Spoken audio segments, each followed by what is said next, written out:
Bueno, buenos días, queridos alumnos del curso de Crimen Organizado. Yo soy Lucio Tobal, profesor de la asignatura de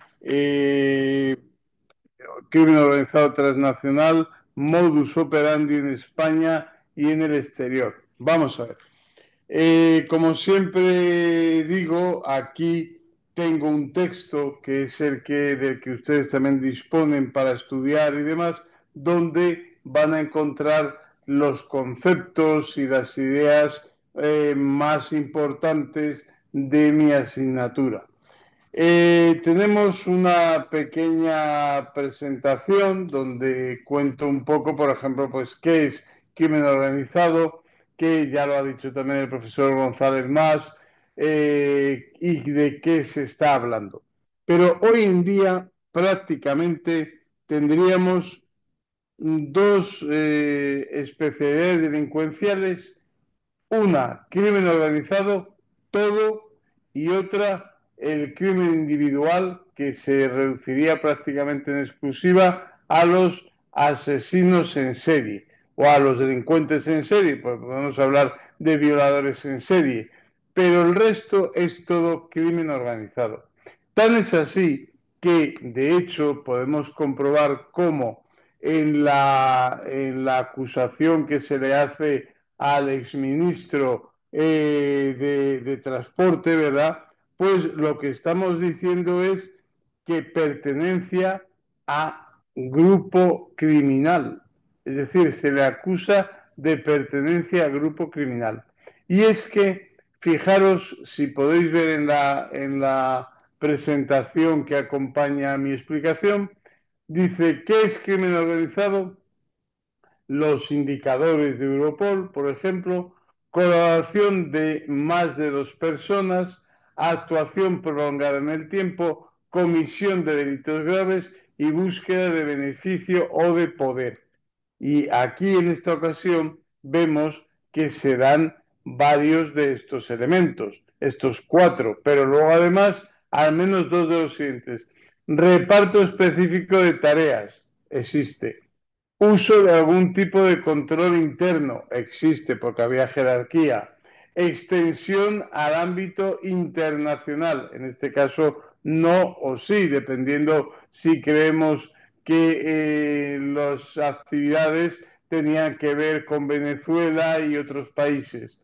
Uso de la violencia, en este caso evidentemente eso no.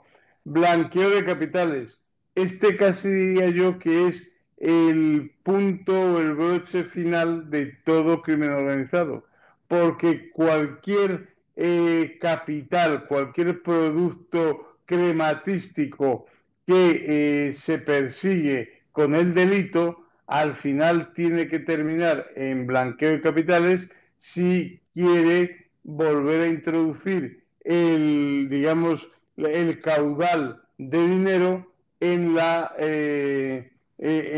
economía normalizada, en la economía blanca, ¿no? Uso de estructuras económicas o comerciales, eso siempre. Y corrupción de autoridades públicas o empresas, pues imaginémonos, en este caso estamos hablando de la corrupción de un ministro, con lo cual vemos que perfectamente se puede definir como pertenencia a grupo criminal y por tanto crimen organizado. En su día recuerden que, por ejemplo, al expresidente Jordi Pujol también se le acusó de crimen organizado porque todas las actividades que llevó a cabo ilícitas tenían precisamente la componente de que varios hijos estaban implicados, con lo cual pues ya se hacía todo este tema, ¿no? Entonces vemos cómo el registro delincuencial y lo que sería la especialidad delincuencial, todas prácticamente son de crimen organizado. Porque es más, lo que hasta hace unos años era exclusivamente, por así decirlo, la delincuencia artesanal, ¿no? Sí, bueno, yo era carterista, me dedicaba a robar carteras en el metro y quitaba el dinero y luego la echaba en un buzón. Sin embargo, en la actualidad eso ya no ocurre.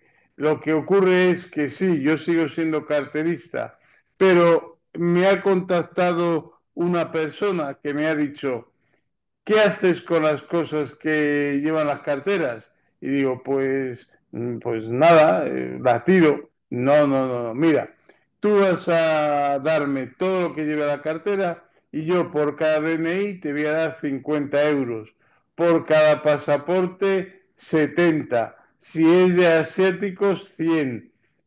Y yo, como realmente yo sigo haciendo lo que hacía, que era robar carteras, pero ahora esos elementos que yo le paso a esa persona que me ha dicho que colabora conmigo, ya me ha introducido, sin yo saberlo ni darme cuenta, en crimen organizado.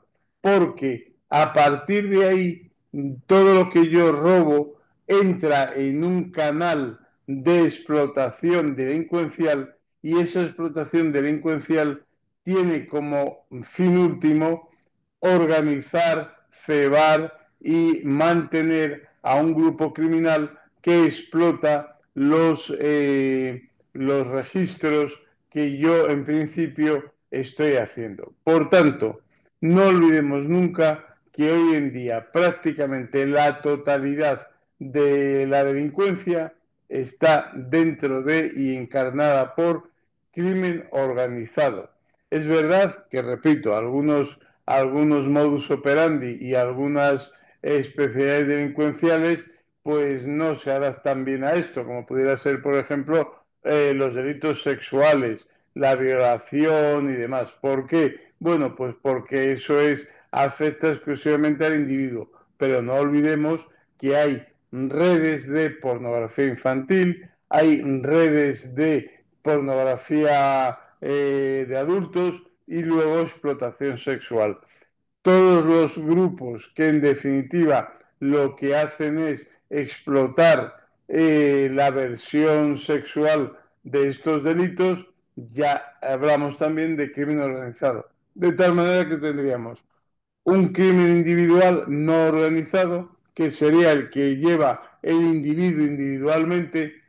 El ejemplo paradigmático de esto era el solitario, ¿no? Ese atracador de bancos que actuaba en solitario precisamente y de alguna manera pues lo que el producto de sus delitos revertían exclusivamente en él, porque lo tenía como modus vivendi, como forma de vida. Bien, pues un caso excepcional, pero el 90% de la delincuencia hoy en día está dentro del grupo de crimen organizado. Luego tenemos un tema importante que es el crimen transfronterizo y el crimen internacional. Transfronterizo significa que cruza fronteras y básicamente la idea es que tienen una forma de actuar que puede pasar de una nación a otra colindante. Sería el caso de España con Portugal o Francia o con el Magreb en la parte, digamos, del sur, ¿no? Pero luego tenemos el crimen internacional. El crimen internacional es transnacional, evidentemente, pero va más allá. Es un crimen que tiene ramificaciones a nivel de muchos países, presencia en muchos países y son grupos organizados que lo que hacen es realizar distintos ilícitos penales en distintos países. En muchas ocasiones incluso pues aprovechando la legislación más o menos favorable que pueda haber en unos países o en otros. Entonces, a lo mejor ese grupo criminal realiza un tipo de delitos en un país y otro totalmente distinto en otro porque está menos perseguido y demás, ¿no?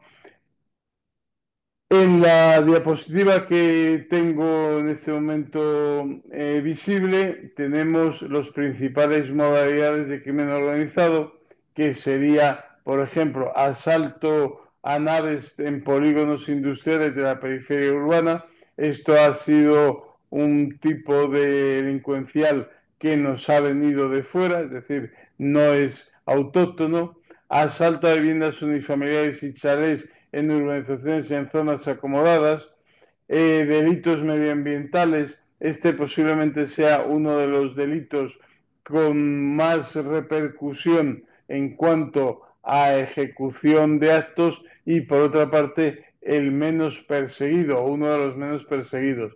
El motivo es sencillo, porque la legislación en general pues no considera muy gravoso socialmente hablando el tráfico ilícito de especies o vertidos.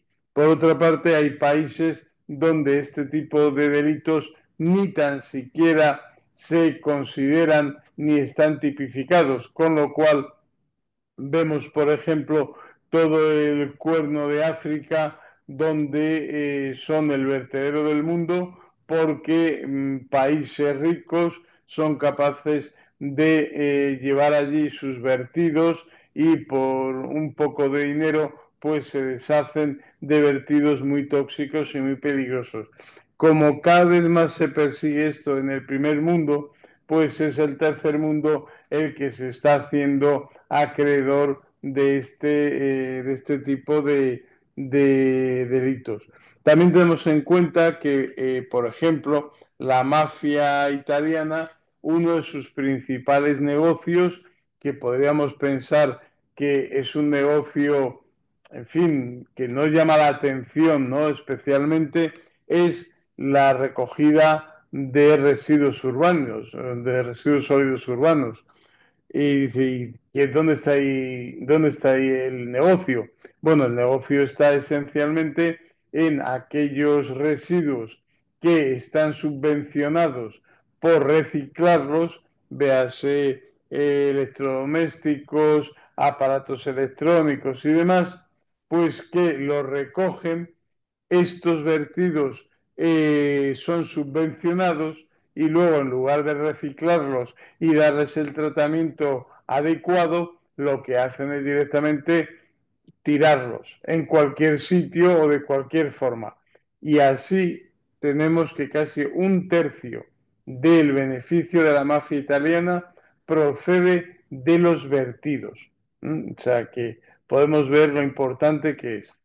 Luego, otro tema importante son los ciberdelitos. Bueno, los ciberdelitos, desde que nosotros empezamos este curso al día de hoy, se han multiplicado por 1000 o por 10.000, porque actualmente el ciberdelito es, primero, muy difícil de perseguir.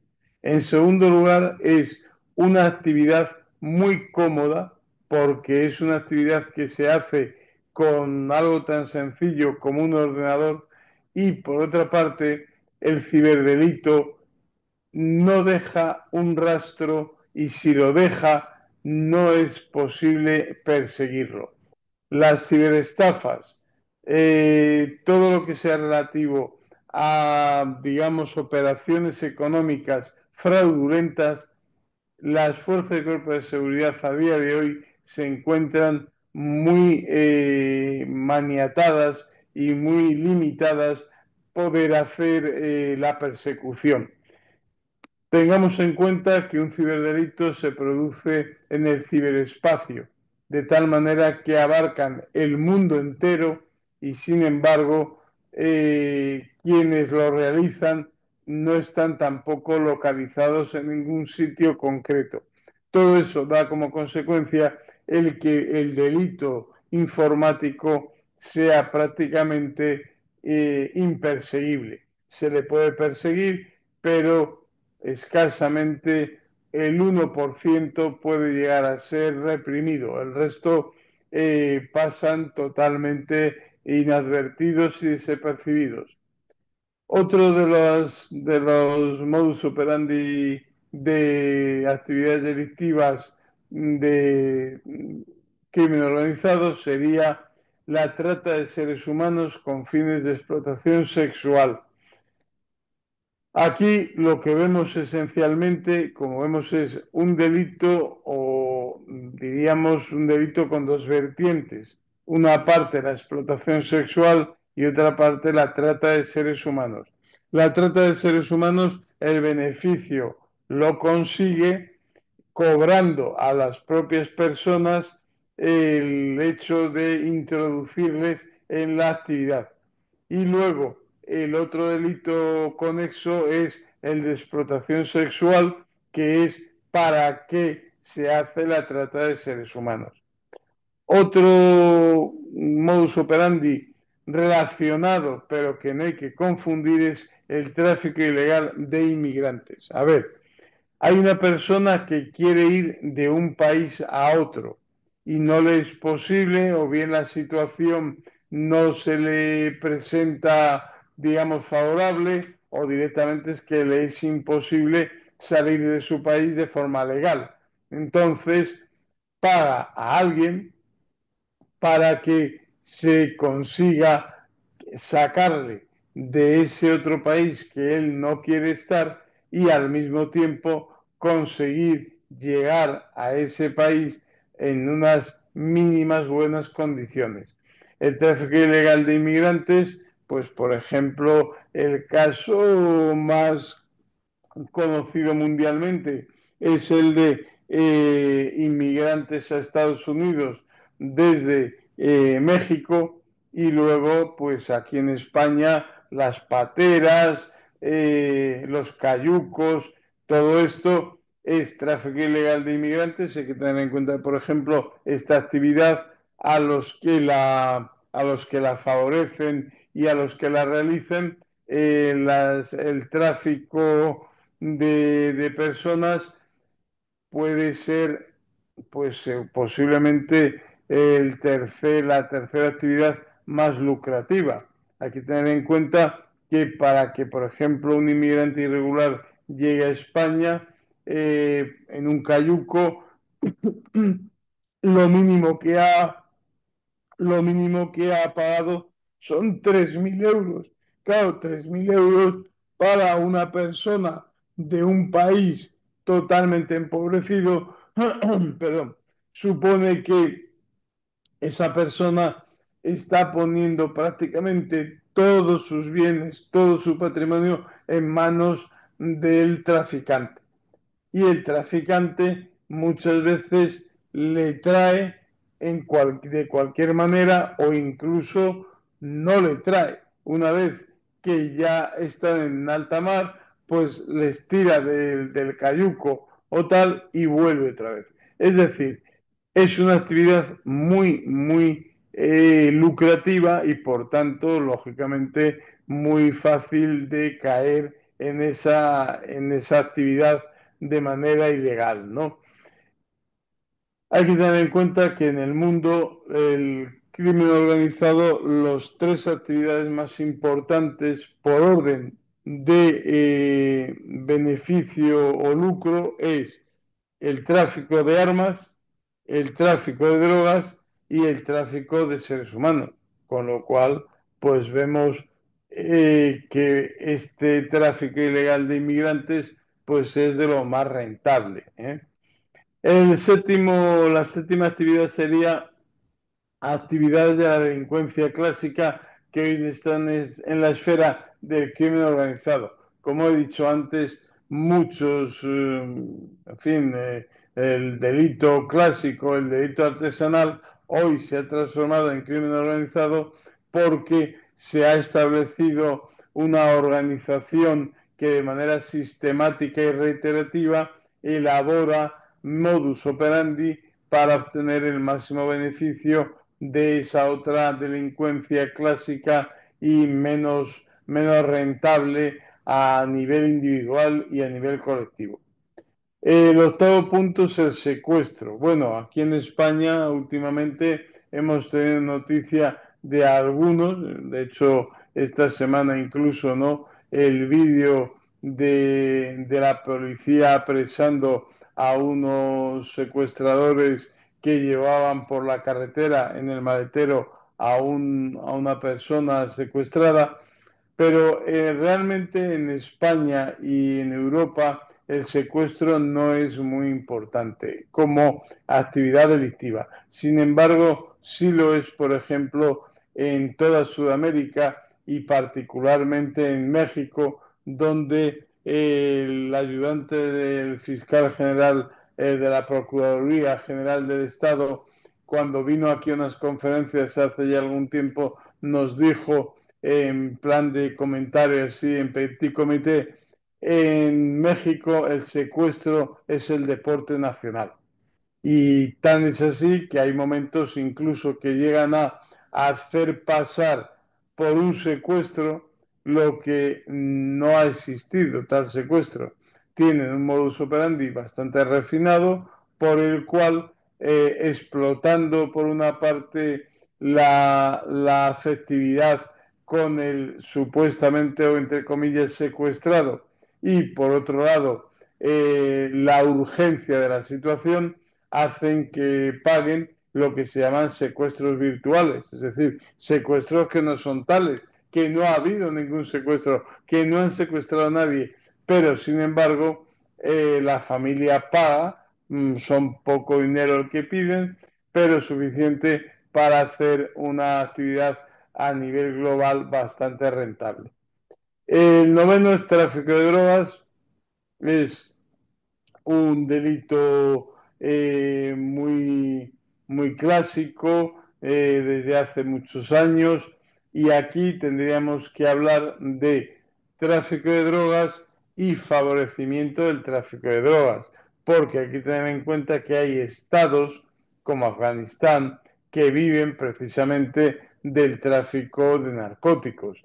Entonces, claro, es evidente que cuando un estado tiene esa actividad como fuente de riqueza y como fuente de, digamos, de beneficio, pues no cabe duda que ese tráfico de drogas es verdad que hay unos delincuentes que lo hacen, pero hay un Estado que lo favorece, ¿no?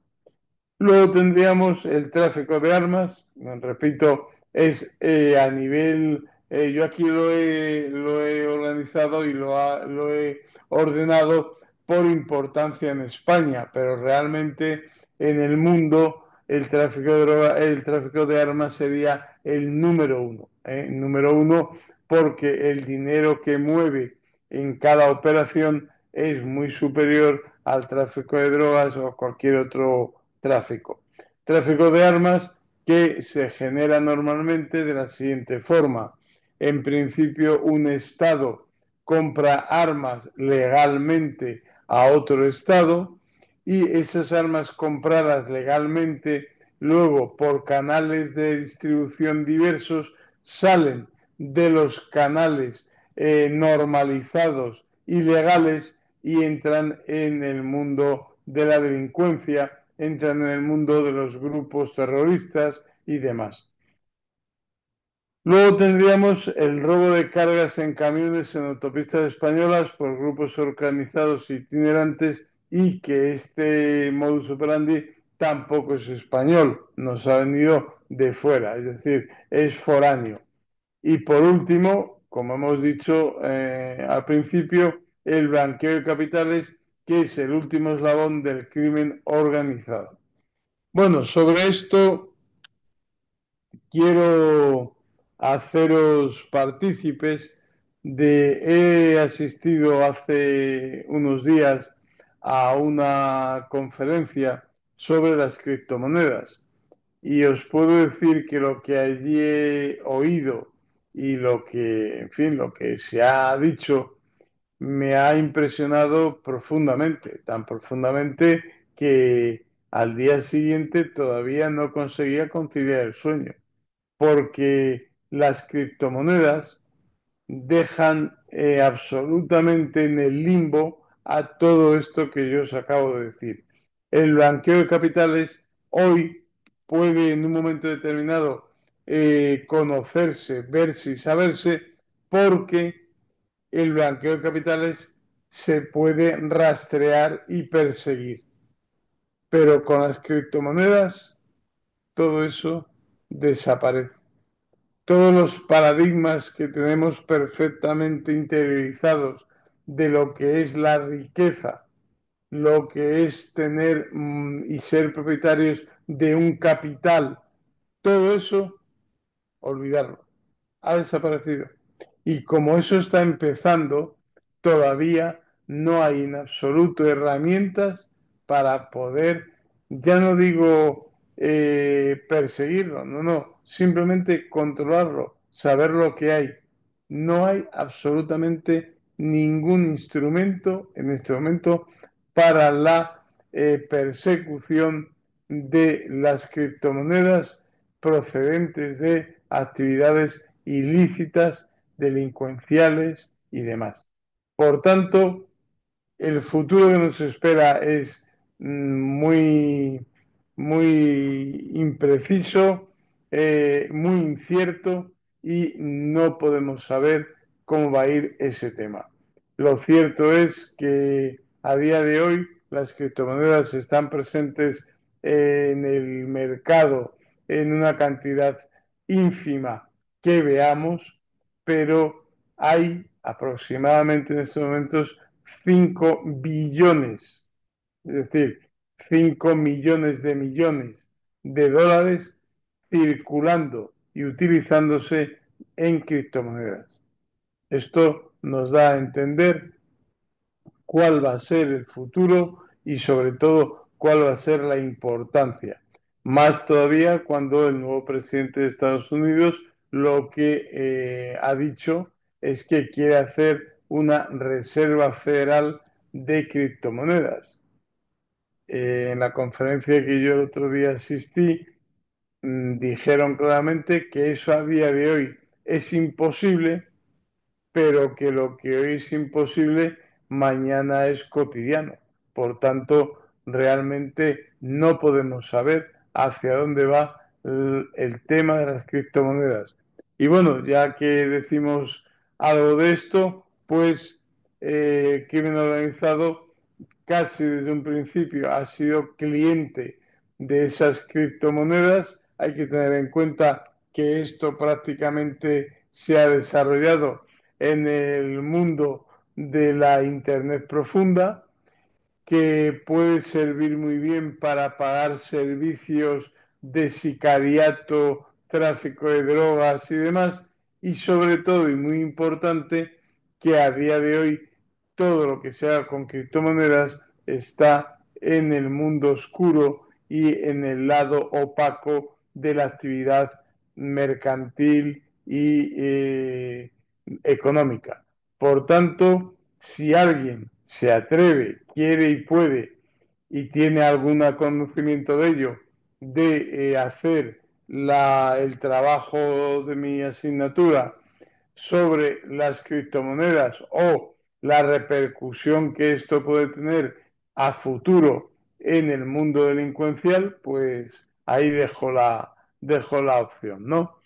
Bien, tenemos, como os pongo aquí en la siguiente diapositiva, la ciberdelincuencia como la dependencia de la sociedad del ciberespacio y su fácil accesibilidad hacen que cada vez sean más comunes y preocupantes las intromisiones en este espacio.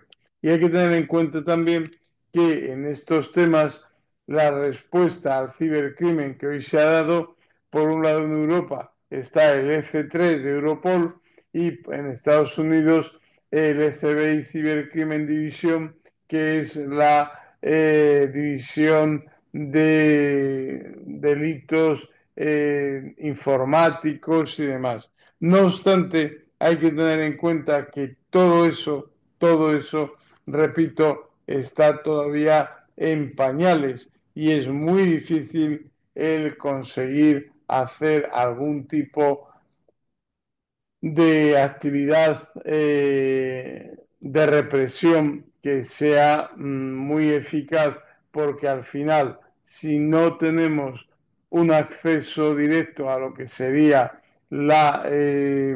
digamos, el origen de la actividad delictiva, a los servidores y demás, pues prácticamente es imposible perseguir este tipo de actividades, ¿no? Así pues, bueno, pues por un lado tendríamos toda una serie de delitos de crimen organizado que serían del orden, por así decirlo, real, en el mundo real y material, y luego, por otro lado, tendríamos todo un grupo de delitos de crimen organizado que serían en el mundo virtual, en el ciberespacio, y por consiguiente de mucha más difícil persecución y en represión, no digamos ya juzgarlos, que en ocasiones, por ejemplo, aquí tengo que hacer hincapié en un concepto que muchas veces se maneja de manera inapropiada, que es que en España no existen los delitos informáticos. En Francia sí, en Inglaterra también, en Estados Unidos, pero en España el Código Penal no tiene el concepto, no tiene la tipología del delito informático. En España existe un delito que puede utilizar para su ejecución herramientas informáticas. Es decir, la estafa. La estafa es conseguir que una persona realice una disposición pecuniaria de su capital de forma fraudulenta, con ánimo de engañar, engaño suficiente, y que sea con ánimo de lucro por parte del estafador. Ese es el concepto de estafa. Y ahora, que la estafa pueda ser directamente, puede ser en un negocio real o puede ser en un negocio imaginario, eso ya es la herramienta que yo utilizo. Pero yo estafo bien con un ordenador o bien con un libro de contabilidad, eso da igual. Por tanto, el delito de estafa en España es uno solo. El resto es nada más la modalidad o la forma de llevarlo a cabo. Y como eso, en todos los demás delitos. Por tanto, en España, a día de hoy, los juzgados y tribunales, pues lo de que sea con una herramienta, un instrumento informático o no, pues no le dan mayor importancia. El tipo penal es el que es y el castigo es el que el tipo penal establece en el Código Penal. Y ya está, nada más, ¿no? Por tanto, dentro de esos delitos, digamos, que son con ayuda de la tecnología, son los que posiblemente todavía hoy, pues más podemos, son más difíciles de encontrar. Luego también tenemos el hecho de que en el caso de las drogas, pues el otro día, hace unos días muy pocos, el profesor Ricardo Magaz ha publicado un artículo que se titulaba Estamos perdiendo la guerra contra las drogas, y la contestación es sí, la estamos perdiendo. Y estamos perdiendo la guerra por una razón muy sencilla, porque el mundo de las drogas introduce tal cantidad de dinero en el mundo mercantil global, general, que puede permitirse el actuar y el intervenir con herramientas sumamente sofisticadas, y todo eso hace que dispongan de unos medios que las fuerzas del cuerpo de seguridad están muy lejos de conseguir.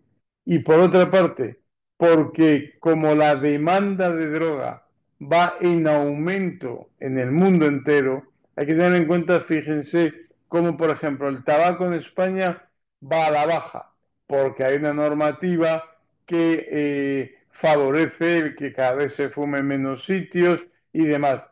Pero hay que tener en cuenta que en África ha aumentado el consumo de drogas casi un 60% en África. El tema del tabaco, simplemente, las compañías tabaqueras, lógicamente, hacen acciones publicitarias o de otro tipo con la finalidad de conseguir que la adicción al tabaco sea desde la más tierna infancia. Pues imaginemos lo que se consigue o lo que se hace con drogas que por ser ilegales, pues están fuera del control de los estados y por consiguiente, pues la acción de los narcotraficantes, pues es poco menos que libre. Ahí vemos, tenemos el caso de Barbate, el otro día con el temporal por el Guadalquivir, iban remontando el Guadalquivir narcolanchas y todo eso sin conseguir por parte del Estado hacer nada porque es una actividad que desborda los medios y a lo mejor también podríamos pensar que no hay mucho interés en hacer que fracase ese narcotráfico. Pues a lo mejor también puede ser. Hay que tener en cuenta que tenemos dos corrientes claramente contrarias, ¿no? Por un lado, la persecución de los delitos de narcotráfico, el consumo de drogas, etcétera, y por otro lado, el tratar de legalizar la marihuana y bueno, pues lo mismo que legalizamos una cosa, pues legalizamos otra. De tal manera que lo vemos. Fijaros lo que nos dice esta diapositiva de la Oficina de las Naciones Unidas contra la Droga y el Delito, o la UNOC, que dice desafíos y cambios en la evolución del crimen transnacional y tráfico ilícito de especies protegidas de flora y fauna silvestre y acceso ilícito a recursos genéticos. Por tanto, aquí vamos introduciendo nuevos tráficos, nuevos delitos y en definitiva vamos haciendo que la situación en el mundo va a un territorio que a día de hoy pues es complicado saber hacia dónde va. Hay que tener en cuenta que, por un lado, las actividades delictivas comunes y generales se están fortaleciendo en algunos puntos del mundo y, por otro lado, el tema de la ciberdelincuencia, en particular de aquellos delitos que tienen como base, como apoyo y como sustento las tecnologías de la información, las TICs y, en definitiva, la capacidad de los grupos delincuenciales para conseguir burlar de alguna manera la normativa, pues es cada vez mayor. Y todo eso tenemos que tenerlo presente. Fíjense, por ejemplo, cosas como contratar un apartamento de vacaciones, pues eso que era una actividad pues inocua, como mucho podría ser dar lugar pues a algún tipo de desengaño o de pequeña desafección de lo que habíamos contratado. Hoy no, hoy es una actividad ilícita más el hecho de anunciar en Internet alquilo apartamento para el mes de agosto 3.000 euros, me tiene que dar de señal 500, eso se hace y es una estafa en toda regla porque ni existe el apartamento, como se comprobó el año pasado cuando una cadena de televisión siguió la foto de una casa y resulta que estaba en 10 anuncios diferentes de diferentes lugares y que la casa que existía de verdad era propiedad de una familia que no la había alquilado en su vida. Con eso nos dice un poco cómo es de frágil el sistema de, digamos, de intercambios o comercial que estamos articulando desde los fundamentos del ciberespacio y del ciberdelito. En toda regla, en toda cuestión de esto, lo importante es darnos cuenta de que todo cambia de una manera muy rápida, pero también están cambiando los paradigmas de realizar la delincuencia, de forma que, como en todo, también está en cualquier actividad, se va buscando la máxima rentabilidad con el mínimo riesgo. Y en el caso del cibercrimen, hoy en día el riesgo es bajo, pero a medida que avanza la tecnología, pues cada vez va a ser más bajo porque va a haber más herramientas.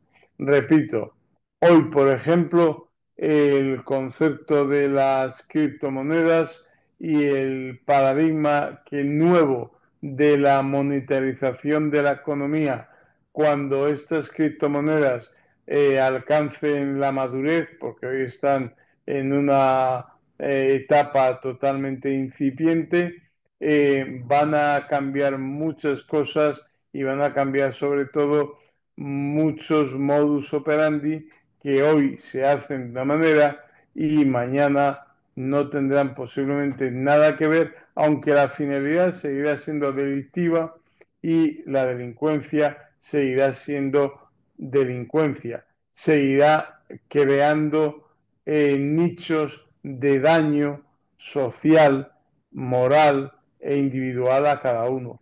Pero lo cierto es que un hecho es delictivo por el daño que causa a otro. Es decir, todo delito causa un daño y eso sí que no va a cambiar. Lo único que va a hacer es adquirir distintas formas, incluso llegando el caso a poner en tela de juicio si ha creado un daño o no. Pero lo cierto es que siempre que haya una persona que haya resultado perjudicada por una actividad, estaremos ante un delito, porque el delito es solamente la capacidad de ganar o tener beneficio a costa del daño que hemos causado a un tercero desconocido o conocido, pero siempre de forma que el delito cause una disrupción social lo suficientemente importante como para quedar reflejado en ese catálogo de conductas delictivas que es el Código Penal. Pero el Código Penal de aquí en adelante también va a tener muchas dificultades para poder establecer de forma, como hasta ahora ha hecho, clara y concisa, cuáles son los elementos del tipo penal. Porque en muchas ocasiones ese tipo penal va a tener unos elementos que van a parecer legales o que no van a estar recogidos, con lo cual no vamos a poder saber que eso es delincuencia, ¿eh? Y eso es lo importante. Bueno, pues creo que por mi parte es un poco la solución de todo esto, es que tengamos inquietud por conocer modus operandi actuales que van evolucionando y van emergiendo de forma, digamos, continua, pero sobre todo, repito, con los delitos que podríamos llamar virtuales o los ciberdelitos, porque de aquí en adelante son los que van a tomar más importancia. Sin que decir con esto que van a desaparecer los tradicionales, tráfico de armas, tráfico de drogas, tráfico de personas, pero si podemos hacer un delito que no implique ni medios materiales ni humanos, pues mejor que mejor para el delincuente porque no corre riesgos y maximiza mucho los beneficios.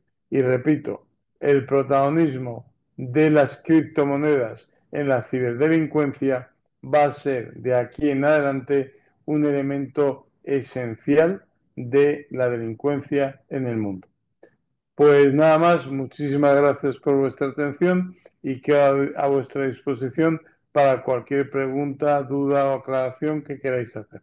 Gracias.